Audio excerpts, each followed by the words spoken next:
you're doing things with websites and digital, right? Isn't that right? And I said, yes. And well, next week, the week after, we started making the first drawings. Saying the word hypothesis is extremely painful. It's painful. Why not just start selling? That's actually what he said as well. It takes. I know him. It takes too long. Yeah. Imagine 100. So I couldn't cope with the energy.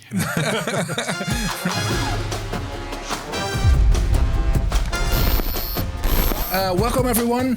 Today with me I have Thijs Weenk, one of our experts, field experts that teach at Global School. And today we're going to talk about what you bring to Global School and also how you're experiencing Global School, what your opinion is about the students, how you also the value of entrepreneurship education in general. So we're going to have a great talk, and I've been looking forward to talking to you. You're the first field expert that's in the yellow chair. Before you, there were but there were student entrepreneurs, and now a field expert. So welcome, Thijs. Thanks. And really looking forward to hearing what you have to add and what you can say about Global School and about your subject. Happy to be here. Yeah.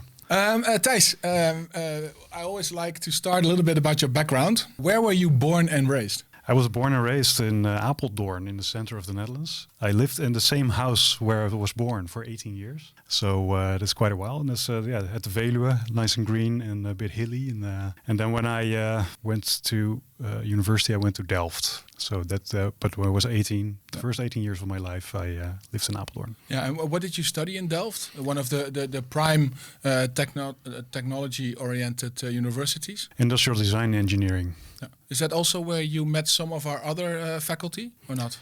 Some, yeah. So, for instance, Boukje, we're going to talk about later, probably is someone who I met at university. Yeah. And also Christian, one of the other field experts, and has a background in industrial design engineering in Delft. Cool. So, and then the hat.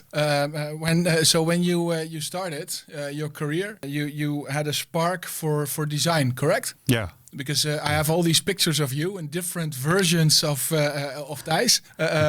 So I like the pictures. So this is the picture with the hat. Because you started with TomTom, right? Yes. What's TomTom? TomTom is it used to be an internet agency, as it was called back then, and we designed and built websites, web applications, did all kinds of marketing campaigns for companies, governmental organizations.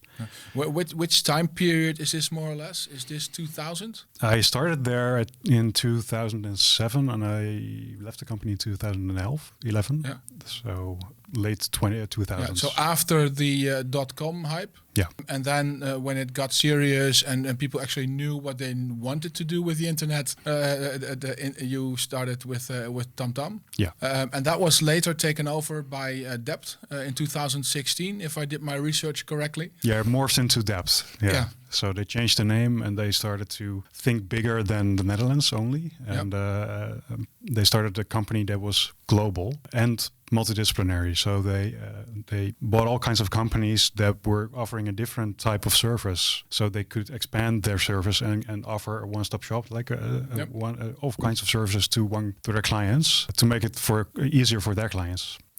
Yeah. We had also one of the guest speakers was from Dept, and he told this story about really from the beginning go for the top-notch accounts, right? Yeah. Yeah. And the funny thing is that when I entered TomTom, when I started at TomTom in 2007, it was just transforming from like a development agency, so only building stuff, to more of a design, marketing, user interface kind of agency that also builds stuff.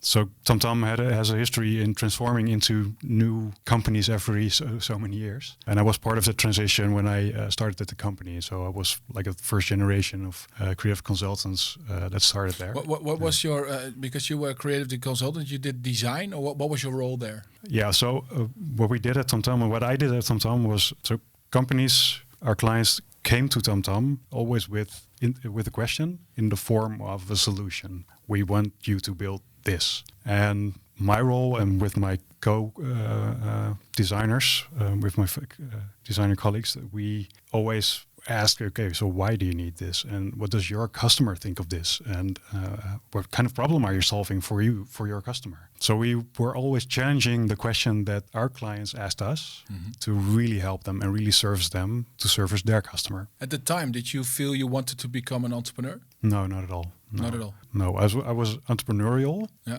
I was always thinking of new things, but being an entrepreneur that came later. Yeah.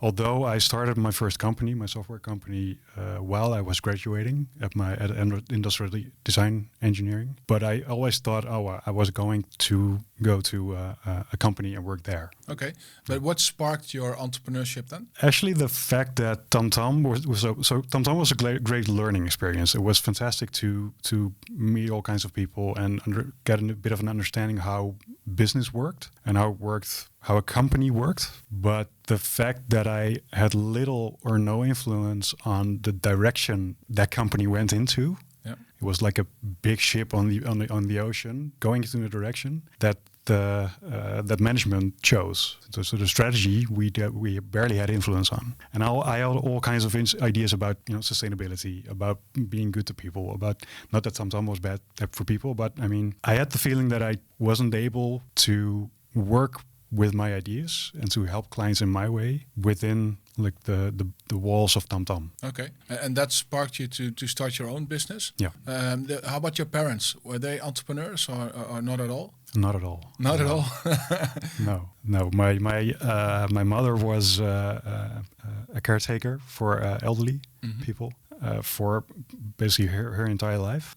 She was raised in a completely different time than we are right now, and but she had like this feeling for care for people and really wanting to help people get a better life. That's one thing that she really. So in that sense, she passed that on to you as well. I think so. Okay. Yeah. And how about your father? My father, he was an electrotechnical consultant, so he helped and project leader. So he helped all kinds of organizations becoming digital in a sense, in a time where digital wasn't called digital, but so all kinds of electronic equipment. He was with their company that we're building in. So they were quite happy that you got a solid job at TomTom, and then you somehow had to drop the bomb and say, "Well, I'm going to become an entrepreneur. I'm going to quit TomTom," and Did you do that instantly? Did you have any safety nets, or how did you make that transition from a job at TomTom into your own entrepreneurship? The safety net, it was a tiny safety net, so I could survive for let's say 3 months.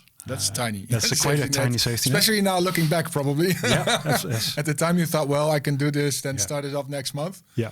And then reality hits. And then, okay.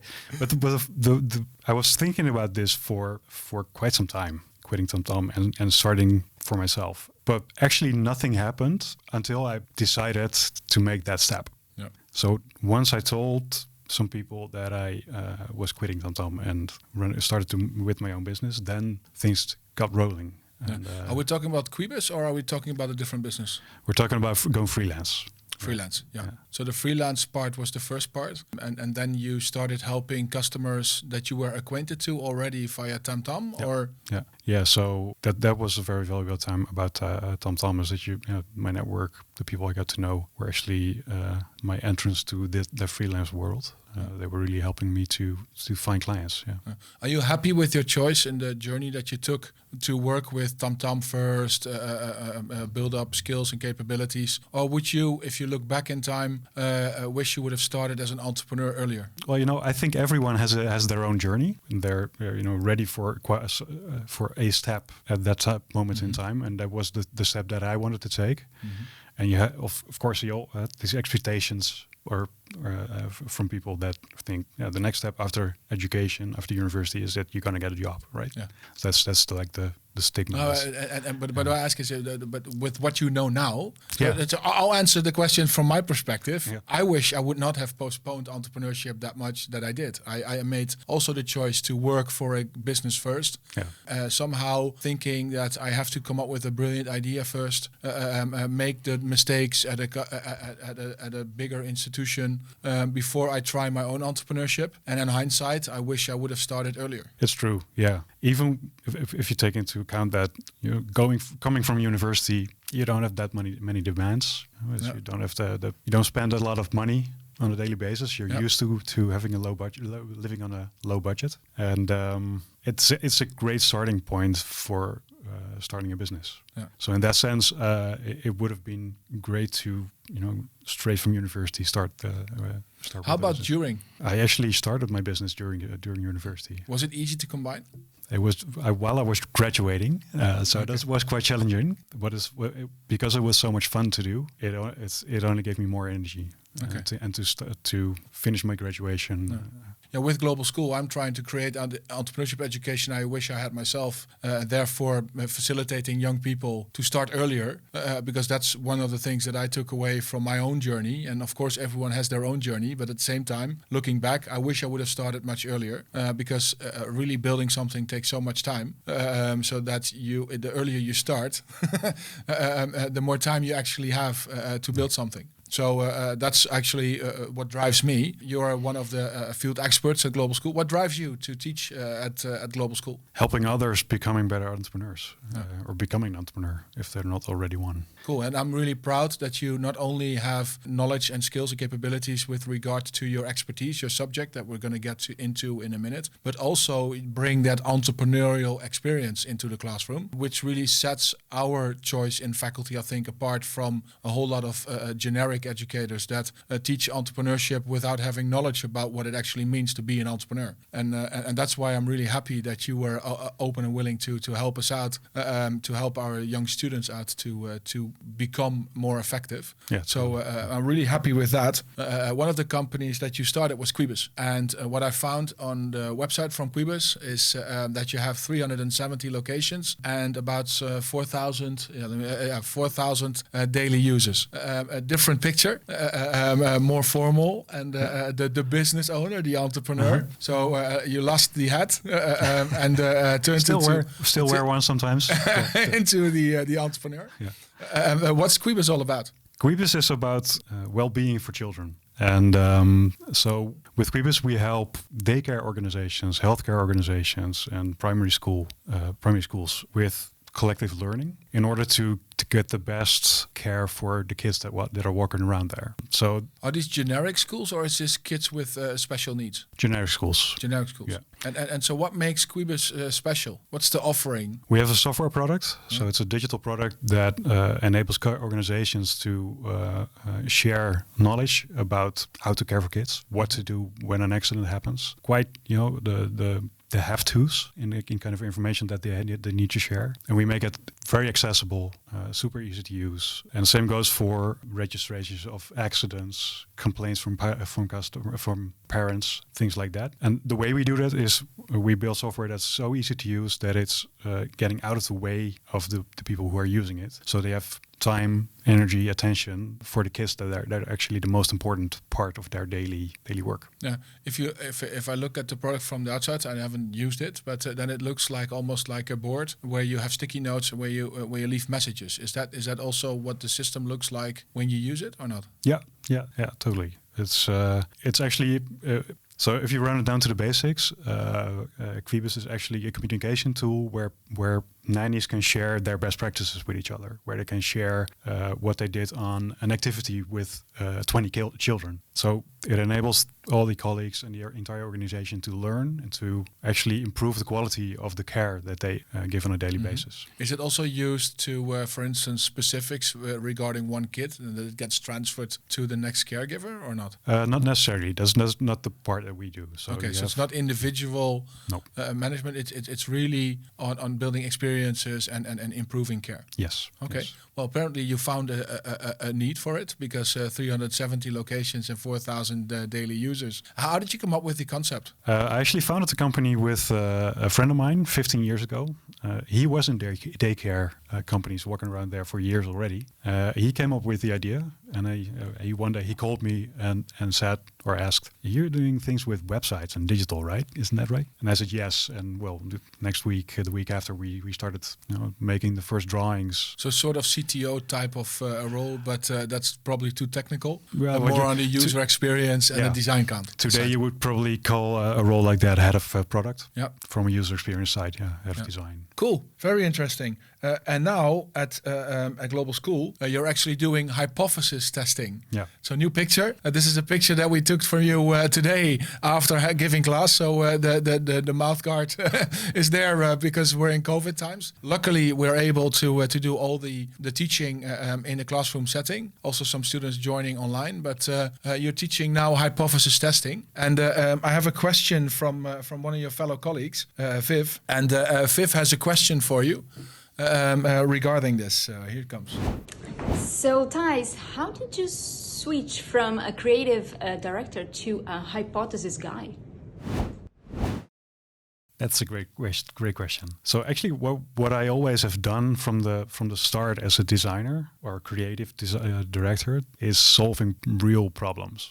Solving problems for people. So in order to make their life better, easier, more sustainable. And that entire design process involves coming up with ideas and trying it out with people, how they use it, if it helps them, if it actually solves the problem. And basically, if you run it down to the course that I give, is hypothesis testing. That's actually what we do. We didn't call it hypothesis testing in 2007. No, then we can get no one in the room. Exactly. But it's still the same process that we go through. Yeah, because that's also what you do with Noorderwind, right? That's true. So can you explain what's Noorderwind all about? Noorderwind is a sustainable innovation hub in Rotterdam. It's a collective of 15 entrepreneurs, experienced entrepreneurs that help other companies, other entrepreneurs become more sustainable, creating sustainable innovations, creating sustainable products and services. And what binds us is that we have a vision of a world that's completely different, that looks completely different from what it looks now. Yeah.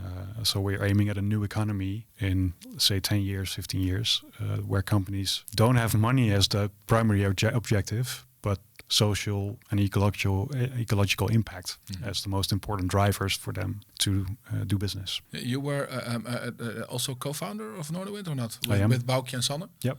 Yeah, because Boukje and Sanne also helped out in the beginning with the establishing of the curriculum of the bachelor, and they actually made the first designs of value creation and lean startup. Yeah. So also Boukje and I go way back. I also helped her out again at the teaching at some, I think in Holland with the aviation, what was it, aerospace engineering. Aerospace engineering classes as well. So I'm really happy that, and we also have Christian Maats through Noorderwind, because we really want to help the students establish impact businesses and sustainability oriented businesses. So it's going to be, therefore to me, it's very interesting to have those types of experiences from you guys in our classroom while you teach. So because if you now that the viewers know you and listeners know you a little bit better, they now get to see what you actually bring to the table. So on the one hand, industrial design as a background, but also really understanding the need to research and to have a customer understanding, but with a purpose and a drive to bring change and impact. And that to me is very interesting, because that's inspirational to a lot of students wanting to do that, but don't know how. And that to me is the reason why I'm very happy that you're in this chair and also part of the Global School faculty. Now, I see that you brought the book also with you. I also have it on the slide. So really the research eye now in the picture, doing hypothesis testing. You know that I had this question like, but come on, we're teaching for entrepreneurship. If I would have to do something that is like really research academic and I would say, well, hypothesis testing, how dull can you make it, right? And we're trying to educate entrepreneurs. Why the hell do we need to teach them hypothesis testing? Yeah, of course, there are always entrepreneurs that go from gut feeling and most of the time, are right and build a business that's prosperous. But that's the entrepreneurs that we get to talk to that have made it, right? That were successful. Yeah, and there's another group of people that are entrepreneurial and have all kinds of original ideas that will make the world a better place, but not yet have experienced how to transform that idea into a product or service or company. And that's what we are doing with hypothesis testing, is that we enabled those people who have those ideas to actually build something that's valuable for society. So I also have a question about hypothesis testing, that I don't think it's only the entrepreneur figuring out what's valuable to the customer, but also as a means to convincing him or herself. Oh, absolutely. Yes. Convincing him or herself to... that their idea is actually good. Yeah. And that they understand, oh, this is actually solving a real problem. I'm going to make this work, because the simple thing of writing things down, using some sort of design formats, canvases, to actually answer questions that you know from your gut feeling, and actually write it down and try to make it explicit. That process helps you to understand what you're actually trying to do. Yeah, because it works both ways, right? On the one hand, you're trying to assume, as an opportunistic entrepreneur, what the gap in the market is, and where the opportunity lies, and make sure that you don't make a mistake, that you assume that there is successful venture ahead, but that you test and then find out, oh shit, I'm the only one that actually likes this. So it remains a hobby and not a business. But on the other hand, I also see a lot of entrepreneurs that they have all these brilliant ideas, but then they don't move forward because they're in doubt. Is it just me, or is this actually something that other people would like as well? And so to me, hypothesis testing is also really challenging, but also convincing yourself. Yeah, so the most important part of hypothesis testing is the testing bit. So going outside, talk to other people and find out that you're not the only one who's experiencing this problem that you have.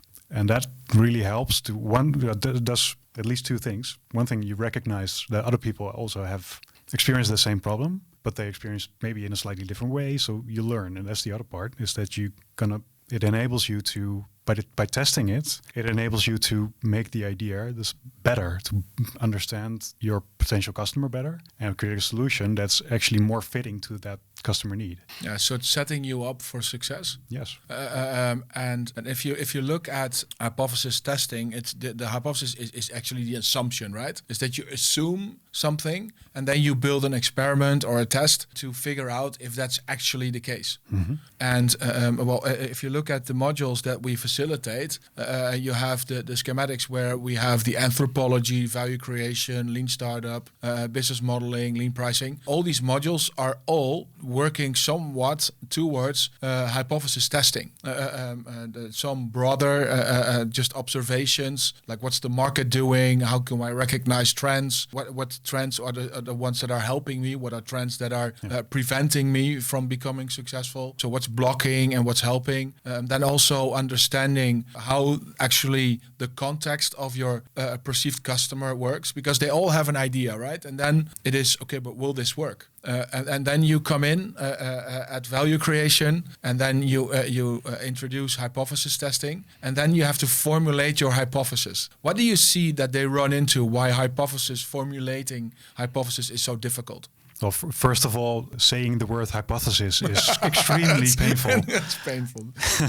Well, last week we practiced writing hypotheses. So they have to write hypotheses for all the assumptions that they have. First step is, everything you think you know is an assumption. That's the very first step. And the most important part of that for me is that transforms someone from an entrepreneur into a curious entrepreneur. So you're curious about your customer. You actually want to understand what their daily life is about. And is it difficult to convince the students because they are there like, I see this chance in the market and I just want to go sell, right? And then you say, hold on, you're assuming there's an opportunity there. Yeah. Write down your hypothesis. Does that work? Well, some people find it slows them down. Yeah. Because I have to think about it, and I would just want to go out and sell this product to them. So in the end, they feel like it's slowing them down. But actually what I see happening during this course is that it speeds them up in the end. Now, can you give an example? To give an example, Timo, one of the students in my current class, he wants to promote sustainable products. So he wants to become the bulb.com for sustainable products, which is a fantastic, high achieving ambition. Immediately understand what it means, what he's aiming at. Yeah. But becoming like the bol.com for sustainable products from the start, that's impossible. So you cannot build an entire audience. You have trouble with fulfillment. How are you going to ship these things? So what we're aiming at with him, what he's doing actually, is finding a certain product category that's currently really, there's a big need for that, to start his business, to actually start selling those products, start finding an audience. So what he does is not selling entire broad spectrum of products. No, he's focusing on workspace products for home working situation. Because of COVID. That's super current, because every company needs their employees to work at home. So you need a proper working space. And by doing so, he's actually starting his business. Yeah. But what's then the hypothesis that he formulated, more or less? What was the assumption that you challenged? That we challenged is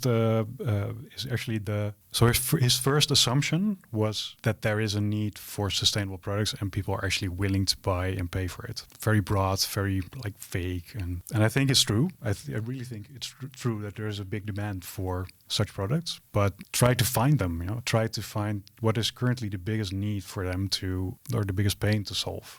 And then he found out, it's combined with the current situation with COVID, with all working at home. We're going to focus on people want those workplaces properly built at home. But if they choose one, if they go buy one, we want them to choose sustainable products to build up their workplace. And that's what he came up with, to actually focus on that market and test. Yeah, but then how did the hypothesis testing help him? Well, he has to go out the building and start testing. So he's not testing yet. Okay. But what we focused on was actually how are we going to test that sustainability bit in the assumption, in the hypothesis. Yeah.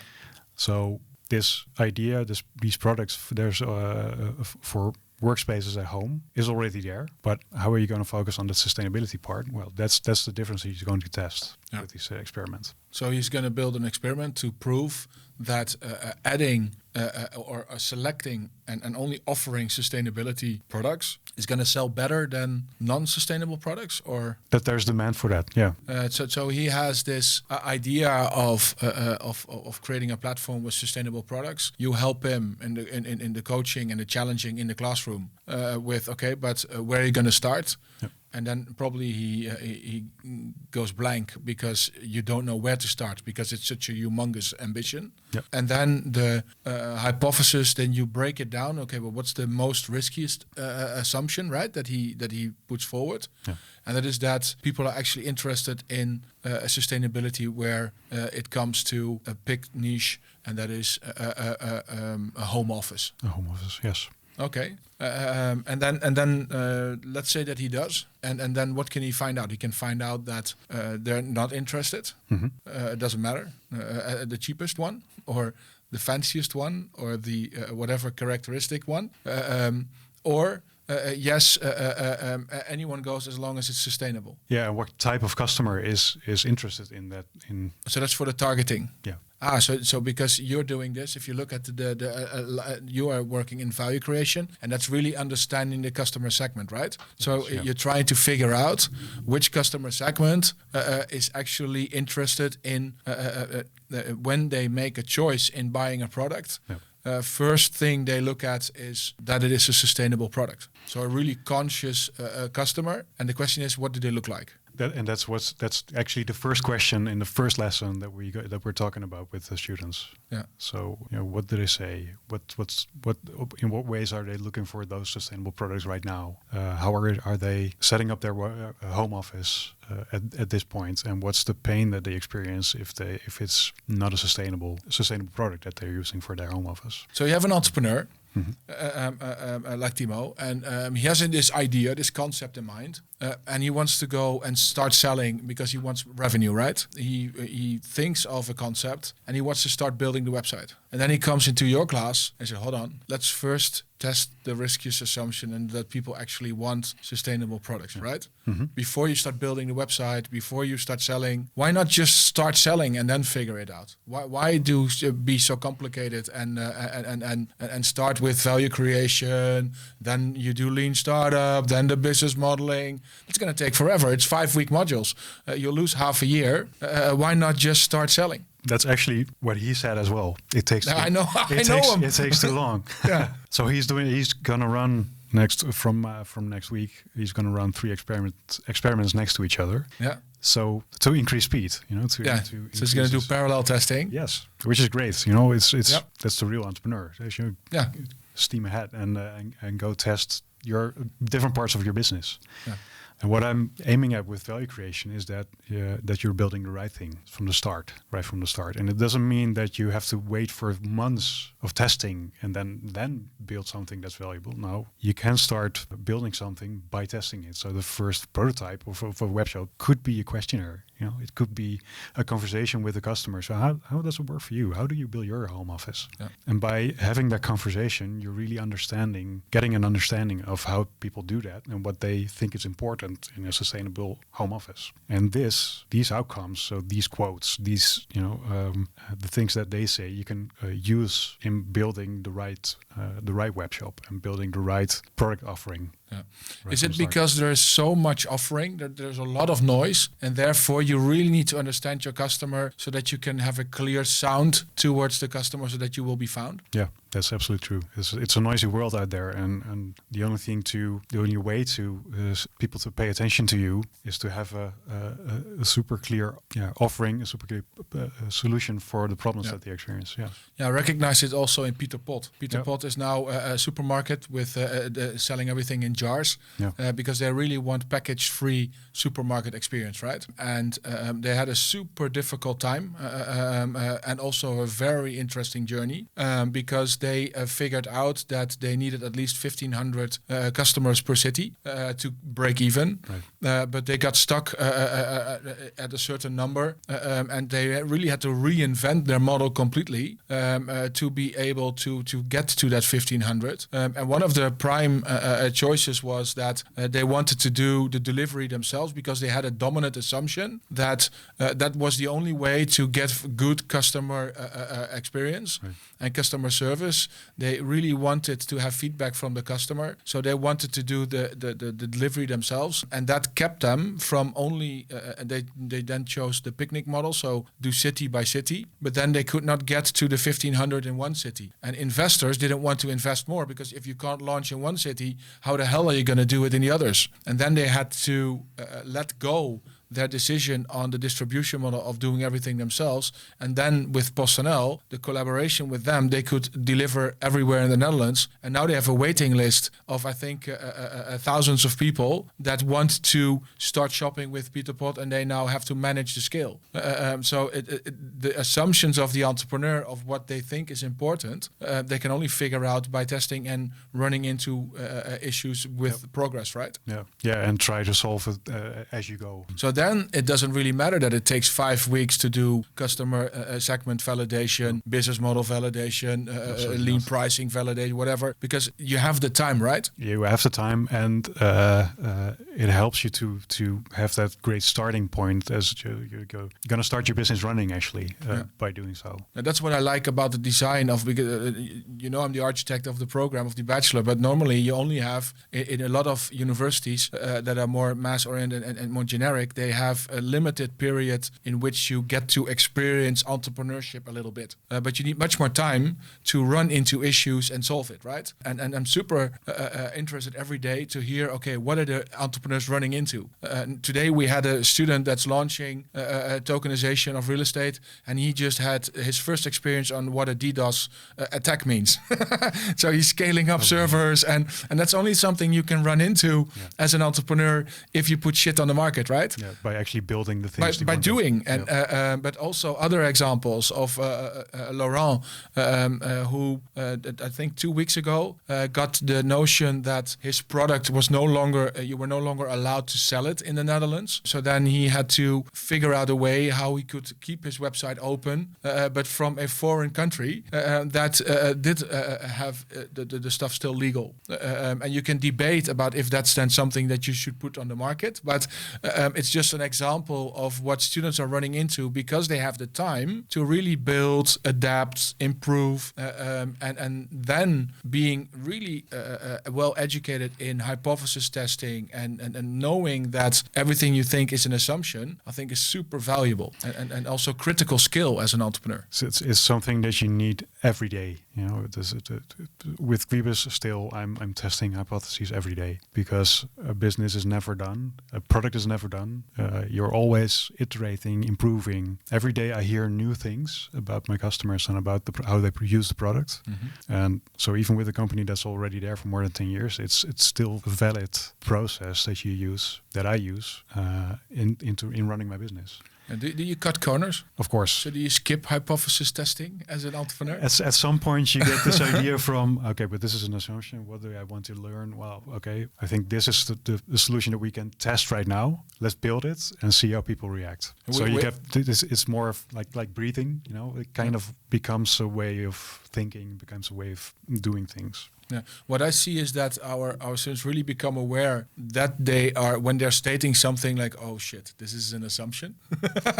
And then they figure out a smart way and they make this judgment call. Will this kill me if I'm wrong? Yes or no? Can I cut the corner? Is it a risky assumption or is it just an assumption? Can I cut the corner here and still put it on the market and reverse if it doesn't work?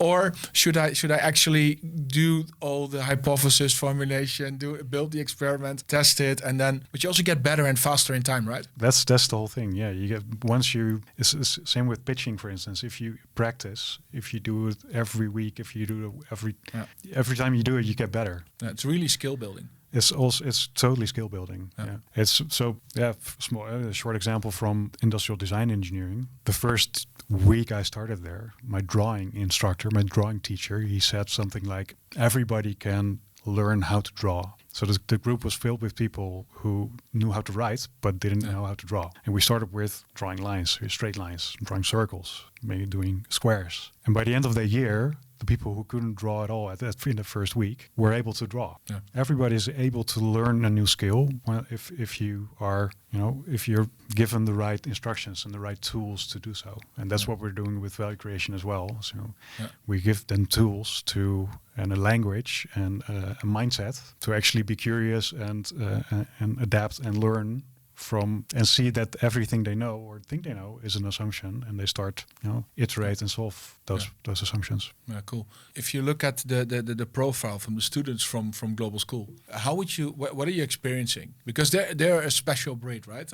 At least I think I could make some comparisons because I've been teaching as a clinical professor at Erasmus University, like I said, also at in Holland, and then our profile of students. Of course, they're all human, but the putting them all together in one group is quite different, huh? It's quite different from what I know. It's they're all really motivated to they see something in the world that they think isn't right, that should be changed, or it should be different at least, and they're all really motivated to actually start doing that, start solving. Are they not also very motivated to build their company, and therefore sometimes difficult to get them to slow down, do the hypothesis formulation? And how are you experiencing that? Because it is I know them.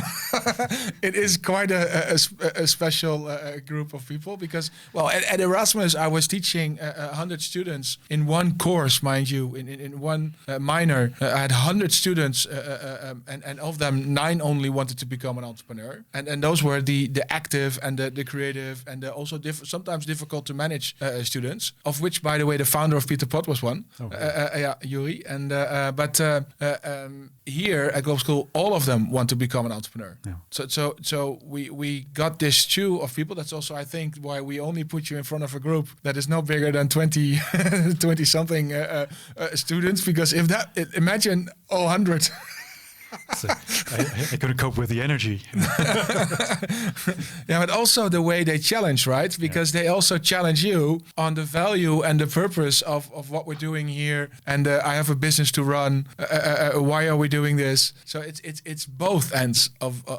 Yes. Yeah. Yeah. And then show them that actually this is running your business, you know.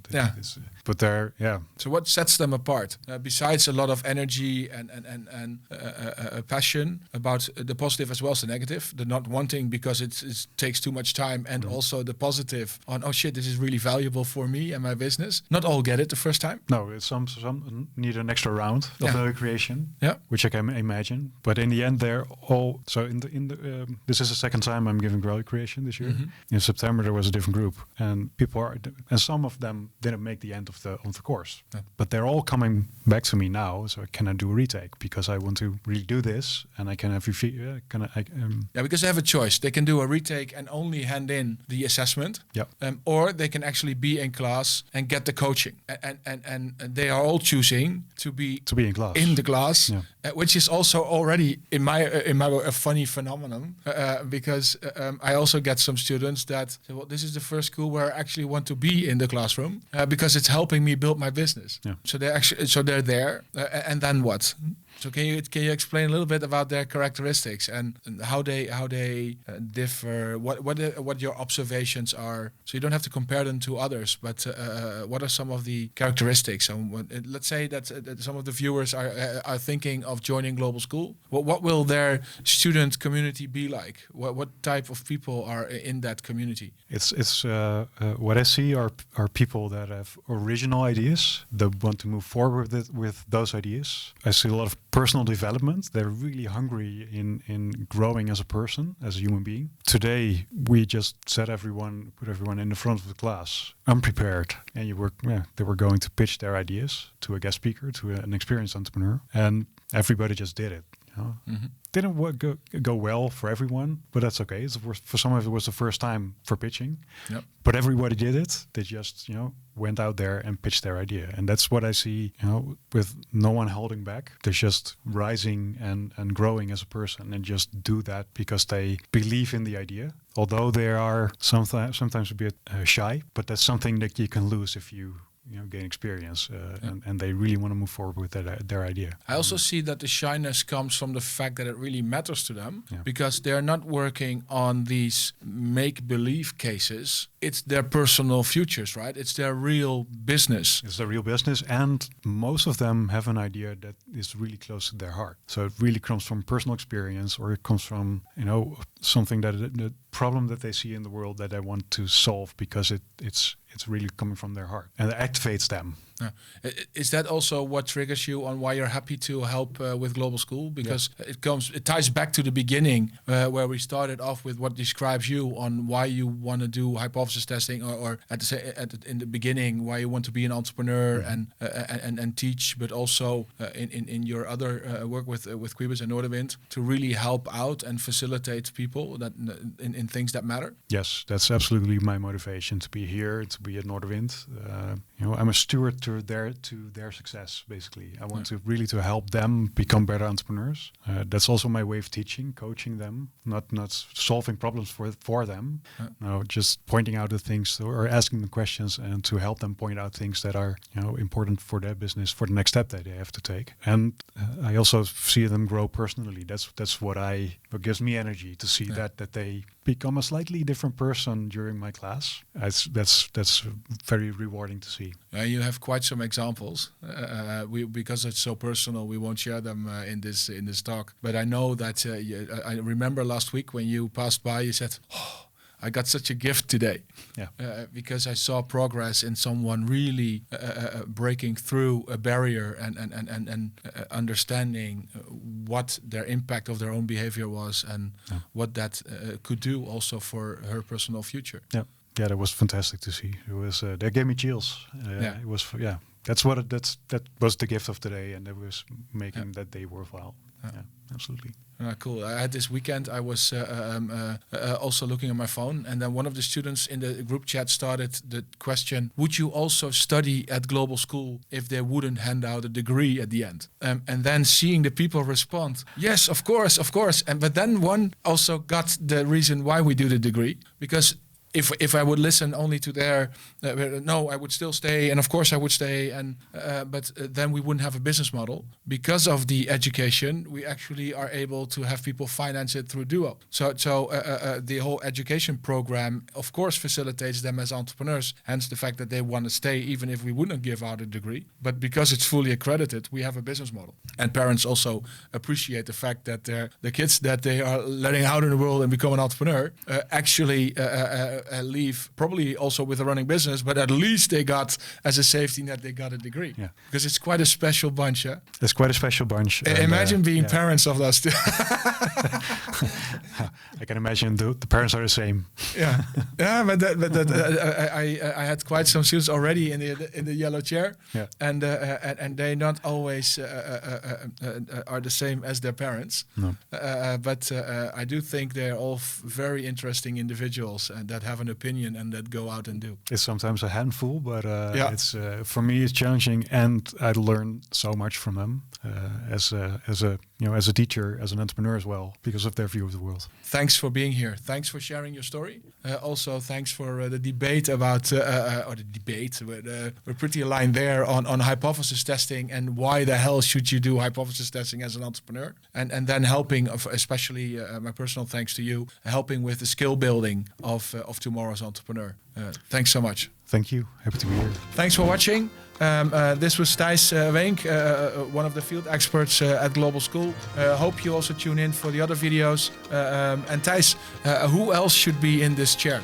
Who else, as a field expert or a colleague of yours, should be in this chair? Well, if I would give up to pass the talking stick, I'd say Christian Maats. Okay. Inspiring guy. Definitely. Would be my recommendation. He is on some sort of sabbatical, but he's never been busier. So let's see if we can get him in the chair. Thanks so much for being here, Thijs. Thanks for having me. Thank you.